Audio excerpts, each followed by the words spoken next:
Bonjour Pierre Vermeuren. Bonjour. Le président Kais Saied évoquait mardi soir des hordes de migrants clandestins qui traversaient les frontières du pays. Quelle est la situation migratoire en Tunisie ? Disons qu'elle est un peu particulière par rapport au reste du Maghreb parce que les autres pays du Maghreb comme le Maroc, l'Algérie, la Libye ont une frontière commune avec le Sahel. La Tunisie, elle est enserrée à l'intérieur de l'Algérie, donc elle ne peut pas expulser par le sud des migrants. Et puis elle est un peu un cul-de-sac aussi parce qu'en provenance d'Algérie ou en provenance de Libye, la route naturelle, je dirais, des migrants dans cette région, c'est de se diriger vers le Cap Bon, vers Tunis, pour espérer passer vers Lampedusa ou la Sicile.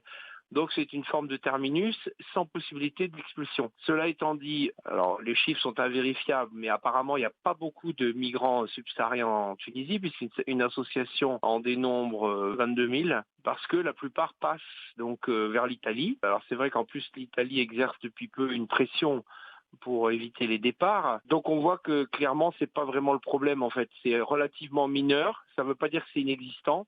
Mais quand on compare aux millions de migrants qu'il y a dans les pays européens, c'est vraiment, vu d'Europe, c'est une non-question. Maintenant, c'est vrai que la situation économique est telle que les pressions et peut-être le dérivatif que choisit le président, justement, c'est ça le problème. Oui, à ce propos-là, Kais Saied parle d'entreprises criminelles à l'origine de ce phénomène. Il dénonce une volonté de modifier la démocratie du pays.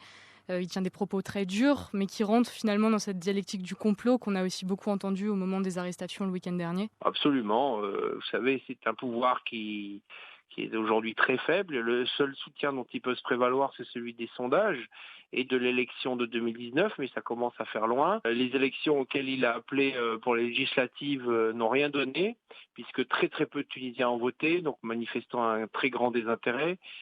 La Constitution a été ratifiée de la même manière et les affaires économiques sont toujours embourbées puisque le pays est toujours au bord de la banqueroute.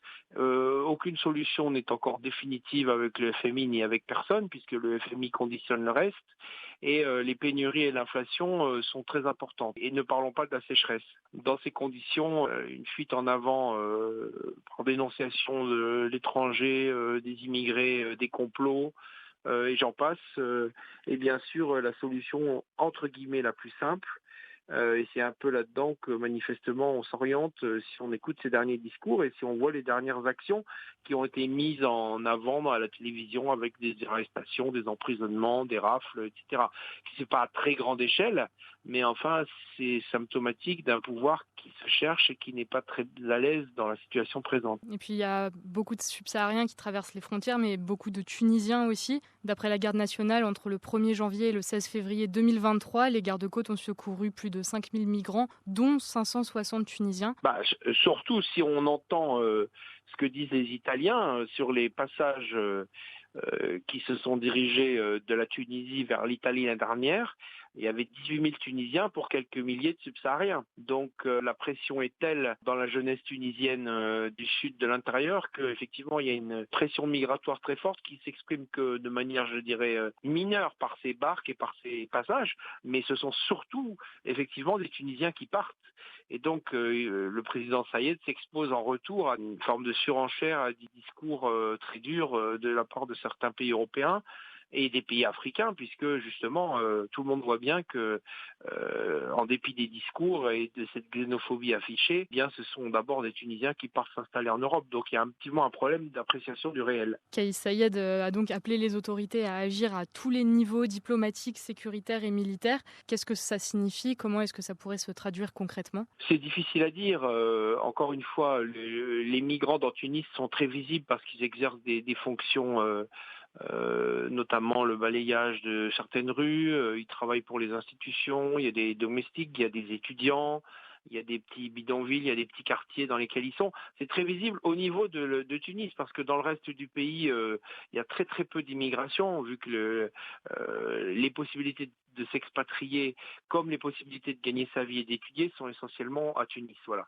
Donc pour les gens de Tunis, on peut imaginer que ça peut donner lieu à des rafles entre guillemets, c'est-à-dire en tout cas des personnes qui sont arrêtées dans la rue avec vérification et peut-être des demandes de rapatriement en Afrique. Ça dépend si les États acceptent. Mais c'est plus, à mon avis, au niveau de la parole et de cette théorie du complot qu'il faut se questionner parce que dans les faits, du fait qu'il y a assez peu d'immigrés, il va pas se passer grand-chose. Je dis pas il se passera rien, mais on est sur des échelles. La Tunisie a 12 millions d'habitants. S'il y a 20 ou 25 000 subsahariens, mais quand bien même il y en aurait le double, c'est quand même pas grand-chose, si vous voulez. Et une dernière question, peut-être pour rester sur cette idée du complot. Cette charge du président contre les migrants subsahariens survient quelques jours après qu'une vingtaine d'ONG tunisiennes aient dénoncé la montée d'un discours haineux et du racisme à leur égard. Disons qu'il y a peut-être une autonomie aussi de certains réseaux sociaux ou de ce que disent une partie des Tunisiens entre eux. Parce que c'est vrai qu'ils vivent dans une situation tragique avec un effondrement de leur niveau de vie, des pénuries, de l'inflation, du chômage, aucune perspective politique. Et du coup, le fait que c'est peut-être un contexte dans lequel dans certains secteurs de l'opinion, il y a comment dirais-je, un énervement qui se dirige contre ces migrants et contre les ONG qui s'occupent d'eux. Maintenant, est-ce que c'est télécommandé par le régime pour préparer le discours ?